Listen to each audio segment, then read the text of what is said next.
नमस्कार, one India Hindi में आपका स्वागत है। मैं हूं शिवराज सिंह। दिल्ली में कोरोना वायरस का संक्रमण खतरनाक होता जा रहा है। राजधानी में कोरोना के मामले लगातार बढ़ रहे हैं। पिछले 24 घंटे में कोरोना के 7,053 नए केस दर्ज किए गए हैं। वहीं 104 लोगों की मौत हुई है। पिछले 5 महीने की बात करें तो एक दिन में ये मौत का सबसे बड़ा आंकड़ा है। इससे पहले दिल्ली में 16 जून को 93 लोगों की मौत हुई थी। पिछले 24 घंटे में दर्ज नए केस के साथ ही दिल्ली में कोरोना के कुल 4,16,580 मामले हो गए हैं, जबकि अब तक कुल 7,332 लोगों की मौत हो चुकी है। दिल्ली में कोरोना के एक्टिव केस की बात करें तो 43,116 है, जो अब तक सबसे ज्यादा है। हालांकि पिछले 24 घंटे में 6,462 मरीज ठीक भी हुए हैं। दिल्ली में नवंबर में कोरोना कुछ ज्यादा ही जानलेवा हो गया। स्थिति यह है कि नवंबर में प्रतिदिन औसतन 65 मरीज दम तोड़ रहे हैं। दिल्ली में 1 नवंबर से 11 नवंबर तक 768 लोगों की कोरोना से मौत हो चुकी है, जबकि 1 अक्टूबर से 31 अक्टूबर तक दिल्ली में कोरोना की वजह से जान गंवाने वालों का आंकड़ा 1124 था। वहीं सितंबर के महीने में अक्टूबर के मुकाबले कुछ कम मौतें हुई थी। 1 सितंबर से 30 सितंबर के बीच दिल्ली में 917 लोगों ने कोरोना से जान गंवाई थी। इतना ही नहीं, सितंबर के मुकाबले अगस्त में कोरोना से होने वाली मौत का आंकड़ा और भी कम था। दिल्ली में 1 अगस्त से 31 अगस्त तक कोरोना से 458 लोगों की मौत हुई थी।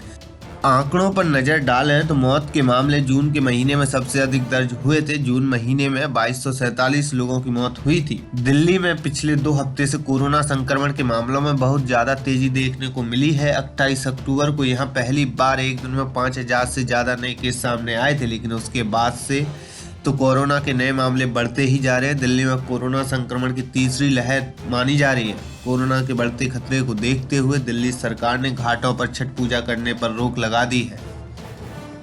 देखिएगा, दिल्ली सरकार ने फैसला किया है कि इस बारी जो छठ पूजा, क्योंकि छठ पूजा पानी के अंदर होती है, तो उसको घाटों पे करने से के लिए मना किया गया है। होता क्या है कि एक ही मान लो वाटर बॉडी है, तालाब है, उसके अंदर 100 लोगों ने मान लो पूजा के लिए उतरे उसके अंदर, और 100 में से अगर 2 लोग भी या 4 लोग भी इन्फेक्टेड थे तो बाकी 100 को भी होने के चांसेस 100% ही है। तो इसलिए कम्युनिटी गैदरिंग में उसको बैन किया गया। घरों में इस बार लोग करेंगे। तो सरकार की क्या उम्मीदें हैं, कब से स्थिति जो है वो सुधरने लगेंगी, क्योंकि पॉल्यूशन लगातार बढ़ रहा है दिल्ली में? देखिए, स्थिति के बारे में मैं आपको बता रहा था कि we are on the peak. जो भी चल रहा है पीक है, और इसके अंदर देखो इतना एग्जैक्ट प्रेडिक्शन करना तो बहुत मुश्किल है कि 1 दिन या 2 दिन, पर ये कह सकते हैं वीक के हिसाब से अगर करें, एवरेज वीकली जो एवरेज चल रही है वो अब तक की पिछले 3-4 महीने में हाईएस्ट है। 3 महीने के अंदर हाईएस्ट चल रही है। 13% के करीब वीकली एवरेज आ रही है हमारी।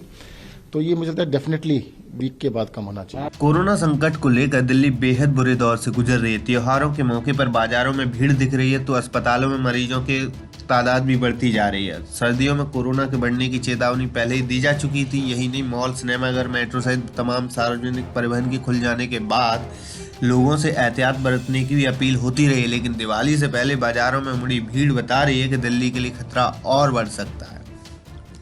इस खबर में फिलहाल इतना ही। तमाम अपडेट के लिए बने रहिए वन इंडिया हिंदी के साथ।